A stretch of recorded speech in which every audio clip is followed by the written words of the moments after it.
1943년 3월 현재 서울인 경성의 일본군 정보본부에서 보안 분석팀은 작전 보고서에서 나타나는 불안한 패턴을 조사했습니다.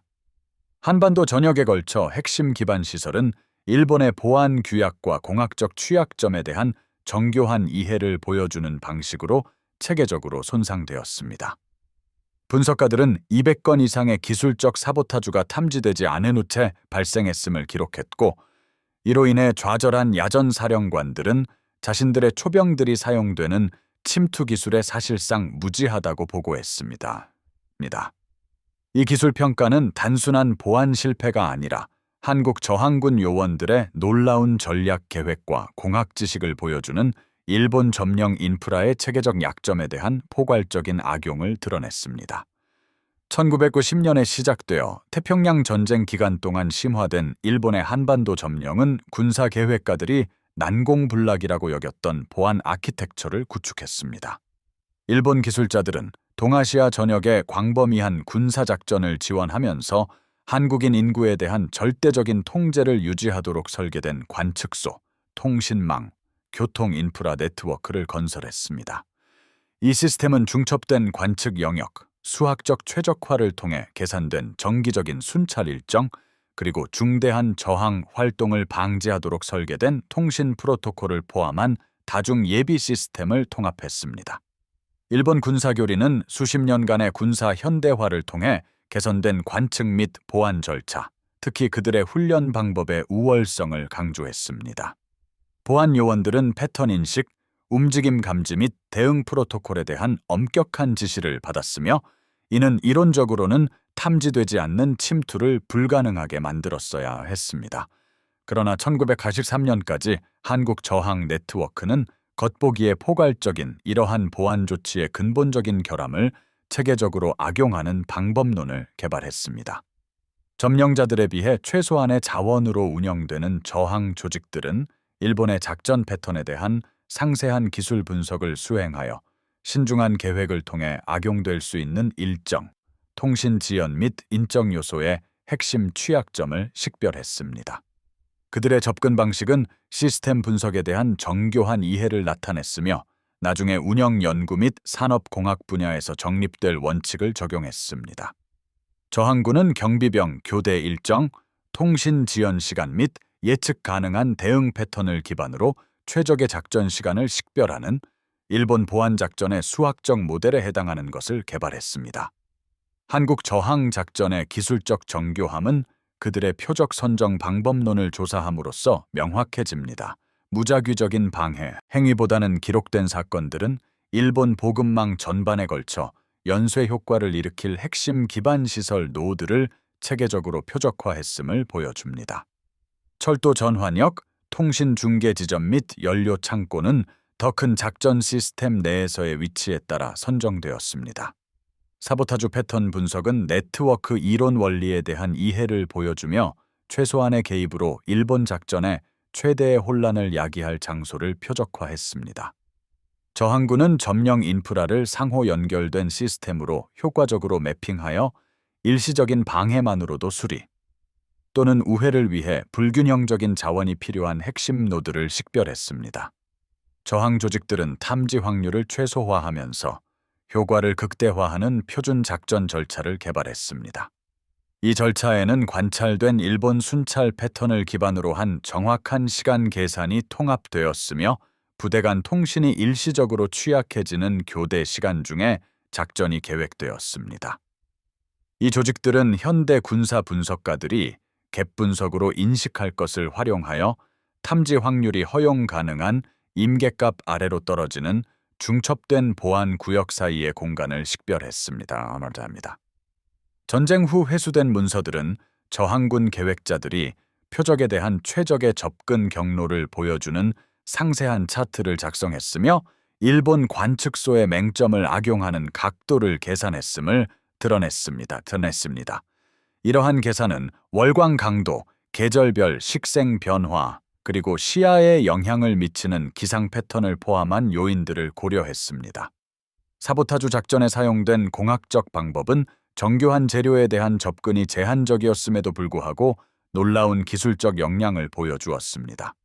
저항군 요원들은 즉각적인 가시적 효과 없이 핵심 기반 시설 부품을 손상시킬 수 있는 흔히 구할 수 있는 재료를 사용하여 즉석 장치를 개발했습니다.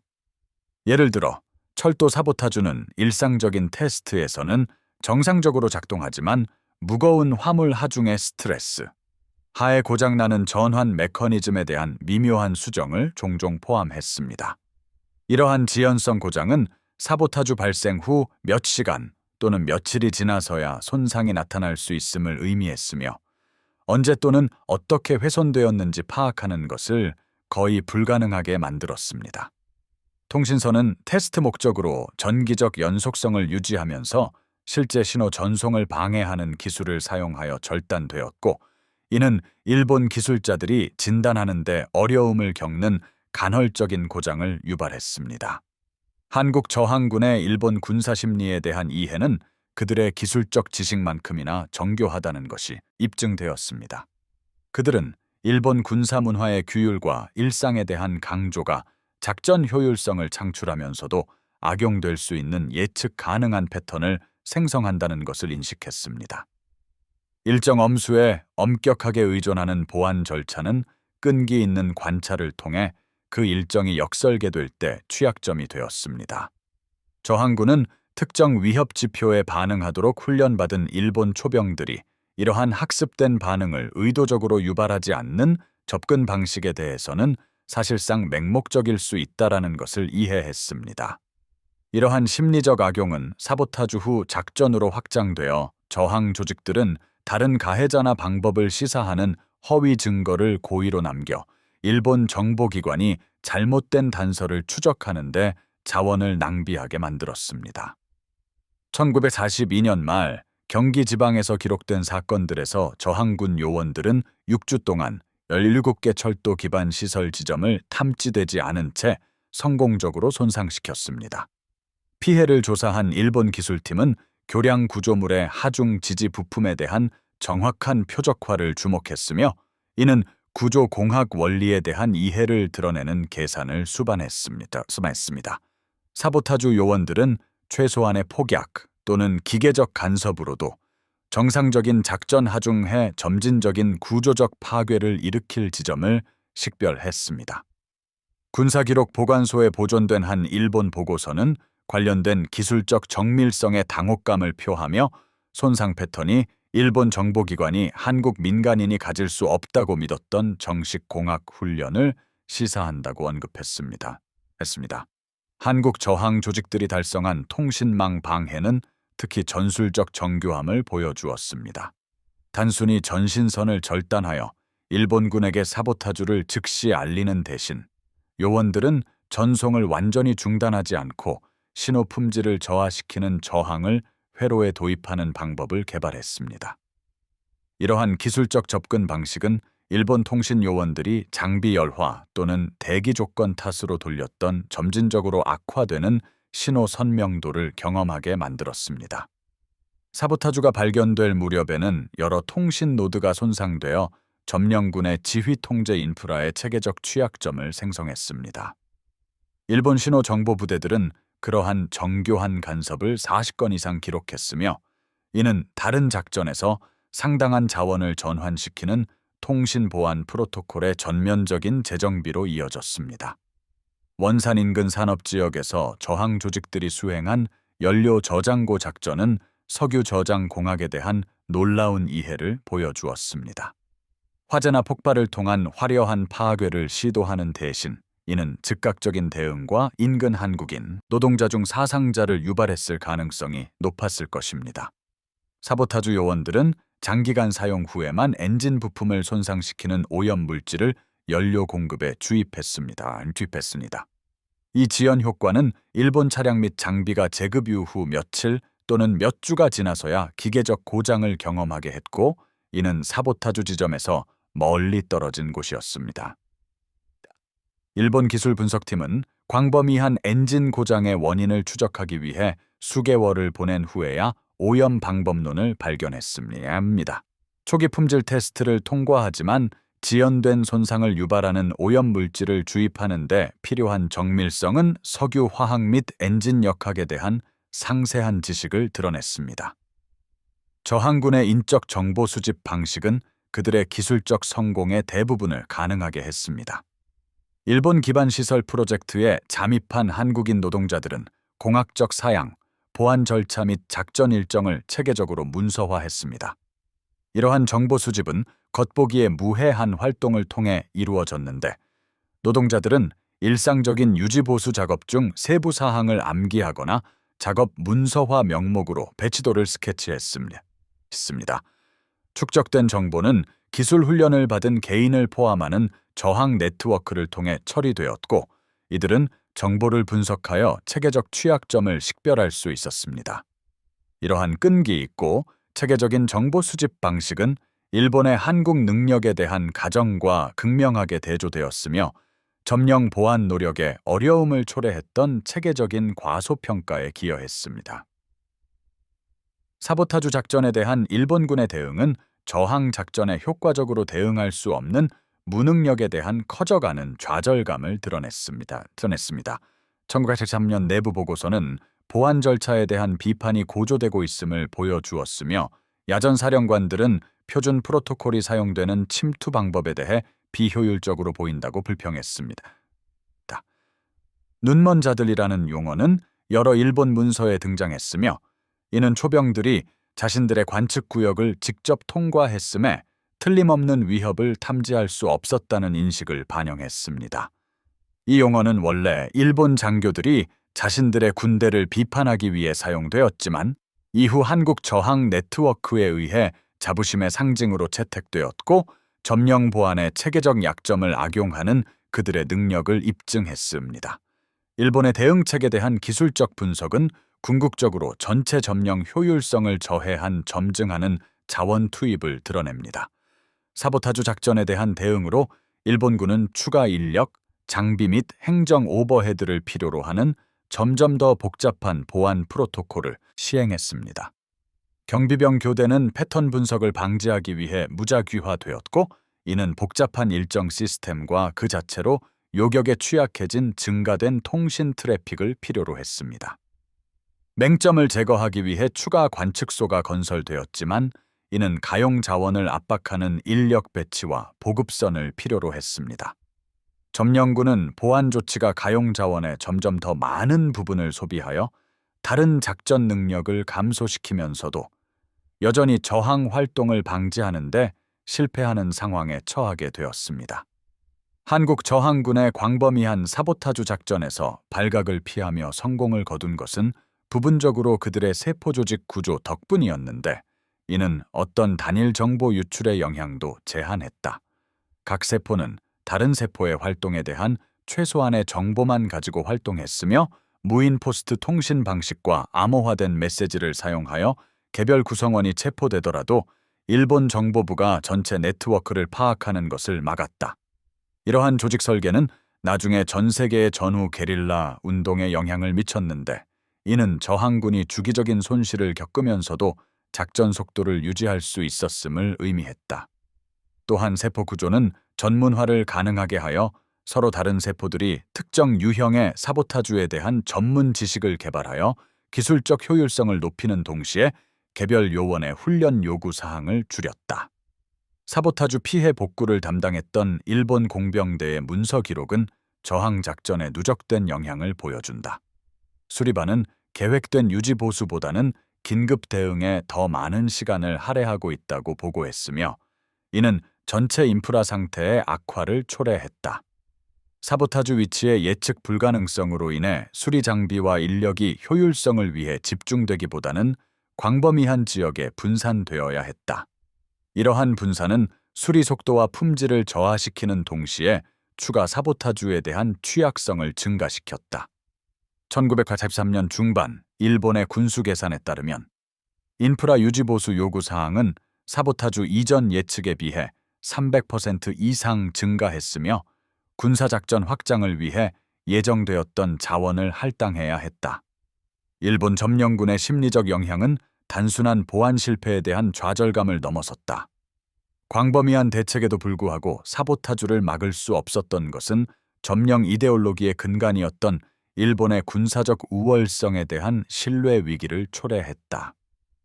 일본군 심리학자들의 보고서에 따르면 보안 요원들의 불안감이 증가했으며 그들은 모든 그림자에서 잠재적인 사보타주 요원을 보고 일상적인 민간인 행동에서 의심스러운 활동을 발견하기 시작했다. 이러한 과잉 경계는 이해할 수 있었지만 실제로는 수많은 오경보를 발생시켜 대응 자원을 고갈시키고 수사 적체를 만들어 보안 효과를 저하시켰다. 저항군은 일본의 피해 망상을 효과적으로 무기화하여 점령국의 보안 장치를 작전 효율성 저하의 원천으로 만들었다. 발각을 피하기 위한 한국 저항군의 기술은 인간 감각의 한계와 심리적 사각지대에 대한 정교한 이해를 담고 있었다. 작전은 초병들이 장시간 근무했지만 교대 근무자들이 오기 전인 새벽녘과 같이 최대 감각 피로 기간에 수행되었다. 저항군은 낮은 조명, 반복적인 자극, 장시간 경계 등 특정 조건에서 인간의 패턴 인식이 저하된다는 것을 이해했다. 그들은 신중한 타이밍과 본능적인 위협 인식 반응을 유발하지 않는 접근 방식을 통해 이러한 요인들을 이용했다. 이동 패턴은 바람에 흔들리는 식물이나 동물의 움직임과 같은 자연 현상을 모방하도록 설계되어 필요한 초병들의 의식적인 주의 임계점 이하로 감지되도록 했다. 집중적인 일본 방첩 노력에도 불구하고 작전 보안을 유지하는 저항군의 능력은 정보 분할에 대한 정교한 이해를 보여주었다. 특정 사보타주 방법에 대한 기술 지식은 소수의 전문가에게만 제한되었으며 작전 세포는 임무 수행에 필요한 최소한의 정보만 받았다. 이 접근 방식은 체포된 요원들이 그들의 즉각적인 활동 이상을 거의 드러낼 수 없게 하여 일본 정보부가 저항군의 역량에 대한 포괄적인 그림을 구축하는 것을 막았다. 분할은 타이밍과 표적 결정에도 적용되었으며 가로챌 수 있는 직접적인 통신 대신 사전 설정된 신호를 통해 조정이 이루어졌다. 점령의 압력과 성공적인 작전에 대한 공로를 주장하고 싶은 유혹에도 불구하고 유지된 이러한 조직적 규율은 지속적인 효과에 필수적임이 입증되었다. 문서화된 200건의 사보타주 사건 분석은 시간이 지남에 따라 저항 기술의 점진적 발전을 보여주며 체계적인 학습 및 적응 과정을 시사한다. 초기 작전은 비교적 조악한 방식과 가끔씩 발각될 뻔한 경우가 있었지만 후기 사건들은 최소한의 증거를 남기고 최소 자원으로 최대 효과를 달성하는 정교한 기술을 보여주었다. 이러한 진전은 저항군이 성공과 실패를 모두 연구하여 미래 작전을 개선하는 어떤 형태의 작전 분석 능력을 유지했음을 나타낸다. 심각한 보안 제약해서 운영하면서도 제도적 학습을 유지하는 능력은 일본 정보부가 일관되게 과소평가했던 중요한 조직적 성과를 의미한다. 사보타주 캠페인의 경제적 영향은 인프라에 대한 직접적인 손상을 훨씬 넘어섰다. 일본 점령 당국은 이중통신 시스템, 경비 병력 증강, 취약 지점의 물리적 강화 등 모든 핵심 인프라에 대한 광범위한 보안 조치를 시행할 수밖에 없었다. 이러한 조치들은 생산 활동에 사용될 수 있는 자재와 인력을 감소시키는 상당한 자원 배분을 필요로 했다. 1943년 말 일본 행정관들이 실시한 경제 분석에 따르면 보안 지출은 400% 이상 증가한 반면 교란과 자원 전용으로 인해 산업 생산성은 20% 감소했다. 저항군은 비교적 최소한의 직접적인 행동을 통해 점령국에 감당할 수 없는 경제적 부담을 효과적으로 부과했다. 한국 저항군 요원들이 보여준 기술 지식은 점령진의 기술 역량에 대한 역사적 서사에 도전한다. 사보타주 작전에서 드러난 공학 원리, 화학, 시스템 분석에 대한 정교한 이해는 일본이 교육 및 산업 발전을 제한하려는 시도에도 불구하고 한국 사회가 상당한 기술 전문성을 유지했음을 보여준다. 이렇게 보존된 지식 기반은 전후 재건 및 발전에 결정적인 역할을 할 것이며 많은 전직 저항군 구성원들이 해방 후 그들의 기술을 평화적인 목적으로 활용했다. 따라서 사보타주 캠페인은 즉각적인 저항 목표를 달성했을 뿐만 아니라 이후 수십 년 동안 한국 사회에 이익을 줄 기술 역량을 보존하고 발전시키는 역할도 했다. 일본 군사교리는 한국 사보타주 캠페인에 대응하여 상당한 수정을 거쳤지만 이러한 변화는 점령의 결과에 영향을 미주기에는 너무 늦었다. 새로운 보안 프로토콜은 예측 불가능성과 중복성을 강조했으며 단일 지점 실패를 방지하도록 설계된 여러 개의 중첩된 시스템을 도입했다. 훈련 프로그램은 한국 저항군이 이용했던 심리적, 감각적 한계를 다루기 위해 개정되었다. 전후 군사 연구에 문서화된 이러한 교리적 변화들은 기술적 우위와 수적 우위가 체계적인 취약점을 지능적으로 악용함으로써 무력화될 수 있음을 인정했다. 한국 저항 작전에서 얻은 교훈은 전후 기간, 특히 산업 보안 응용 분야에서 일본의 보안 사고에 큰 영향을 미쳤다. 한국 저항군 기술 작전에서 여성의 역할은 특별한 주목을 받을 만하다. 그들의 참여는 종종 성별 능력에 대한 일본의 문화적 가정을 이용했기 때문이다. 여성 요원들은 일본 보안군이 일반적으로 덜 엄격하게 감시했기 때문에 점령지를 더 자유롭게 이동할 수 있었다. 여성 저항군 구성원들은 염색이나 음식 준비와 같은 일상적인 가사 활동으로 위장될 수 있는 화학적 사보타주 방식에 대한 전문 지식을 개발했다. 고도로 정교한 기술 작전을 수행하면서 작전 보안을 유지하는 그들의 능력은 일본과 한국의 전통적인 성별 고정관념에 모두 도전했다. 전후 여성 저항군 구성원들의 증언은 일본 감시망 밖에서 완전히 운영되며 비공식 교육 시스템을 통해 중요한 지식을 보존하고 전달한 광범위한 기술 훈련망의 존재를 밝혀냈다. 한국 저항군 세포들이 발각되지 않고 작전을 조정하기 위해 개발한 통신 방식은 당시 사용 가능한 기술을 고려할 때 놀라운 혁신을 보여주었다. 빨래줄에 널린 빨래의 위치나 일상적인 상업 거래의 타이밍과 같은 일상 활동의 변화를 신호로 사용하여 저항 네트워크는 어떠한 관찰 가능한 통신 없이도 복잡한 작전 정보를 전달할 수 있었다. 이러한 방식은 광범위한 준비와 암호체계 암기를 필요로 했지만 일본 정보부에 의해 사실상 해독 불가능하다는 것이 입증되었다.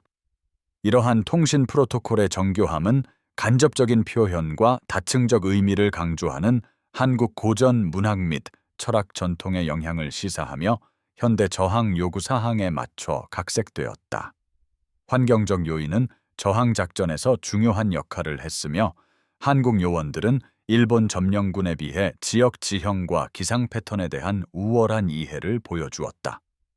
계절별 식생 변화, 강수 패턴, 기온 변동은 작전 계획에 통합되어 특정 유형의 사보타주는 증거를 은폐하거나 수사를 방해할 환경 조건과 일치하도록 계획되었다. 일본군이 감당하기 어렵다고 여긴 혹독한 기상 조건에서 작전할 수 있는 저항군의 능력은 우월한 지역 지식과 환경적 어려움에 대한 심리적 적응을 모두 반영했다. 이러한 환경적 이점은 한국의 계절별 눈사태 패턴 및 돌발 홍수 위험에 대한 지식이 일본군이 안전하게 추격할 수 없는 작전을 가능하게 한 산악 지역에서 특히 중요했다. 한국 저항 네트워크 내에서 기술 지식의 보존은 발각되지 않고 운영될 수 있는 혁신적인 교육 방식을 필요로 했다. 일본 통제 산업에서 배제되었던 숙련된 엔지니어와 기술자들은 전통 공예 교육으로 위장된 도제 시스템을 통해 중요한 기술을 전달하는 비밀 훈련 프로그램을 만들었다. 기술 매뉴얼은 암기 후 파기되었고 지식은 한국 문학 문화에서 각색된 구전 전통 방식을 통해 보존되었다. 이러한 교육 인프라는 즉각적인 저항 작전을 지원했을 뿐만 아니라 기술 전문성이 점령 기간 동안 살아남도록 보장했다. 이러한 보존 노력의 성공은 저항 네트워크를 통해 유지된 지식을 기반으로 한국이 전후 기간에 달성한 급속한 산업 발전으로 입증된다. 한국 레지스탕스의 사보타주가 미친 전략적 영향은 즉각적인 점령을 넘어 동아시아 전역의 일본군 전반적인 작전에 영향을 미쳤습니다. 한국에서의 철도 운행 방해는 다른 전선으로의 물자와 인력 수송을 지연시켜 전쟁 후반기 일본군을 괴롭혔던 물류 문제에 일조했습니다. 통신두절은 일본 본토 사령부와 야전 작전 간의 조정을 복잡하게 만들었으며 이미 긴장되어 있던 지휘 체계에 마찰을 더했습니다. 정확히 수량화하기는 불가능하지만 한국 레지스탕스 작전의 누적된 효과는 일본 군사 계획자들이 전선 작전에 사용될 수 있었던 자원을 후방 지역 보안에 할당하도록 강요했습니다. 이러한 전략적 영향은 표적 선정 및 작전 계획에 대한 레지스탕스의 체계적인 접근 방식을 입증했습니다. 전후 일본군 기록 분석에 따르면 점령 당국은 레지스탕스의 역량이나 조직에 대한 정확한 추정치를 결코 개발하지 못했습니다. 정보평가는 한국 레지스탕스 네트워크의 기술적 정교함과 조직적 범위를 일관되게 과소평가했습니다. 이러한 정보 실패는 부분적으로 일본 분석가들이 한국인들에게 선진 기술 지식이나 조직적 역량을 인정하지 못하게 만든 인종적, 문화적 편견에서 비롯되었습니다.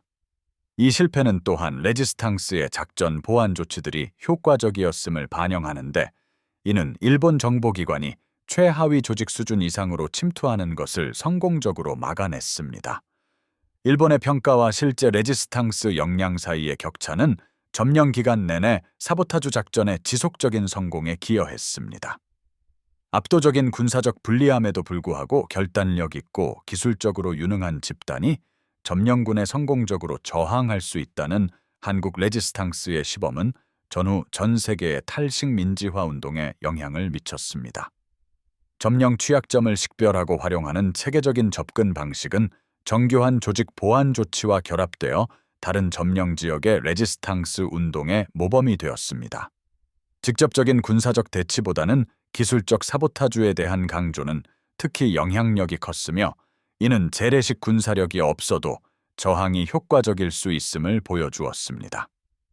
한국 레지스탕스 방법론에 대한 기록은 아이러니하게도 그 대부분이 일본군 기록 보관소에 보존되어 있는데, 이는 20세기 나머지 기간 동안의 분쟁을 형성할 비대칭 전쟁 교리의 이론적 토대의 일부가 되었습니다. 한국 레지스탕스의 기술작전 유사는 기반시설 취약점 및 보안에 대한 현대적 이해로 이어집니다. 상호 연결된 시스템을 체계적으로 분석하여 핵심 노드를 식별하고 보안 작전에서 인적 요소를 활용하며 지연 효과 사보타주 방법을 사용하는 것은 모두 기반시설 공격 및 방어에 대한 현대적 접근 방식을 예고했습니다. 보안 조치 자체가 자원 소모와 작전 마찰을 통해 취약점이 될 수 있다는 레지스탕스의 시범은 현재의 보안 계획에 여전히 유효합니다. 현대의 핵심 기반 시설 보호는 한국 레지스탕스 캠페인에서 얻은 교훈, 특히 제한된 자원을 가진 결단력 있는 적이 지능적인 표적 설정과 끈기 있는 관찰을 통해 불균형적인 효과를 달성할 수 있다는 인식을 통합하고 있습니다. 한국 레지스탕스 역량에 대한 일본군의 인식이 경멸적인 우월감에서 마지못한 존경, 그리고 결국 편집증으로 변모하는 과정은 비대칭 갈등의 심리적 역학을 보여줍니다. 초기 일본 보고서는 사보타주 사건을 무작위적인 범죄 행위나 우발적인 실패로 일축하며 한국 단체의 정교한 작전 역량을 인정하기를 거부했습니다. 사건이 축적되고 패턴이 나타나면서 일본의 평가는 조직적인 저항을 인정하는 방향으로 바뀌었지만 그 범위와 정교함은 여전히 과소평가했습니다. 1984년에는 일본 보안군이 위협 인식을 너무나 고조시켜 모든 비정상적인 상황에서 저항 활동을 보게 되었고, 이는 작전 효율성을 저하시키는 심리적 부담을 야기했습니다. 과소평가에서 인정, 그리고 과잉 반응으로 이어지는 이러한 진행은 한국 레지스탕스가 성공적으로 활용한 점령 역학의 일반적인 패턴을 나타냅니다. 심각한 자원 제약 속에서 한국 레지스탕스 작전이 보여준 기술 혁신은 인간의 창의성과 적응력에 대한 교훈을 제공합니다. 군수품, 첨단 장비 또는 공식 훈련 시설에 대한 접근 없이 활동하면서 레지스탕스 요원들은 사용 가능한 재료와 보존된 지식을 사용하여 효과적인 방법을 개발했습니다. 이러한 혁신은 제약에도 불구하고 나타난 것이 아니라 제약 때문에 나타났으며, 종종 재래식 접근 방식보다 우수하다고 입증된 창의적인 해결책을 강요했습니다. 일본의 대책에 적응하면서 작전 효율성을 유지하는 레지스탕스의 능력은 기계적인 보안 시스템이 따라올 수 없는 회복력과 유연성을 보여주었습니다. 혁신, 적응, 회복력이라는 이러한 특성들은 전후 한국 기술 발전의 결정적인 특징이 되었습니다. 일제강점기 한국 레지스탕스 작전의 전반적인 범위를 살펴보면 끈기 있는 관찰과 기술 혁신을 통한 보안 취약점의 체계적인 활용이 결정적인 특징으로 나타납니다. 발각되지 않은 200건의 사보타주 사건은 고립된 성공이 아니라 여러 경로를 통해 점령 효율성을 저하시킨 포괄적인 캠페인의 가시적인 부분을 나타냅니다. 집중적인 일본의 대책에도 불구하고 작전 속도를 유지하는 레지스탕스의 능력은 계획 및 실행에 대한 그들의 체계적인 접근 방식을 입증했습니다. 구조공학 계산에서부터 화학 오염 방법에 이르기까지 이러한 작전에서 발휘된 기술적 정교함은 일본 점령 당국이 억압하는 데 실패했던 보존되고 발전된 한국의 역량을 드러냈습니다. 한국 레지스탕스 성공의 상징적 중요성은 즉각적인 군사적 영향을 넘어 극심한 탄압 속에서도 국가의 기술적 역량과 조직적 능력을 보존했음을 나타냅니다. 각각의 성공적인 작전은 문화 말살 시도에도 불구하고 한국 사회가 정교한 지식과 조정 능력을 유지했음을 보여주었습니다. 상징적인 폭력보다는 기술적 우수성과 체계적인 계획에 대한 레지스탕스의 강조는 즉각적인 만족보다는 장기적인 효율성을 우선시하는 전략적 규율을 반영했습니다. 막대한 압력과 희생에도 불구하고 수년간의 점령 기간 동안 유지된 이러한 규율 있는 접근 방식은 해방 후에도 오랫동안 한국 사회에 영향을 미칠 전략적 사고와 기술 발전의 패턴을 확립했습니다. 미국 폭격기를 치명적인 고장으로부터 보호했던 자가 밀봉 연료 탱크 기술은 한국 레지스탕스의 작전 보안 접근 방식에 대한 적절한 비유가 되었습니다. 마치 미국 엔지니어들이 손상에도 불구하고 기능을 유지할 수 있는 중복 시스템을 설계했던 것처럼 한국 레지스탕스 네트워크는 주기적인 타협에도 불구하고 생존하고 적응할 수 있는 조직 구조를 만들었습니다. 피해를 구획화하고 작전 연속성을 유지하며 성공과 실패 모두로부터 배우는 레지스탕스의 능력은 인간 조직에 적용된 공학 원리를 반영했습니다. 단순한 결단력보다는 신중한 설계를 통해 구축된 이러한 체계적인 회복력은 해방이 가능해질 때까지 점령 효율성을 점진적으로 약화시킨 지속적인 작전을 가능하게 했습니다. 따라서 한국 레지스탕스 기술 작전의 유산은 전시 사보타주를 넘어 지식, 조직, 그리고 압제에 대한 저항 사이의 관계에 대한 보편적인 원리를 보여줍니다.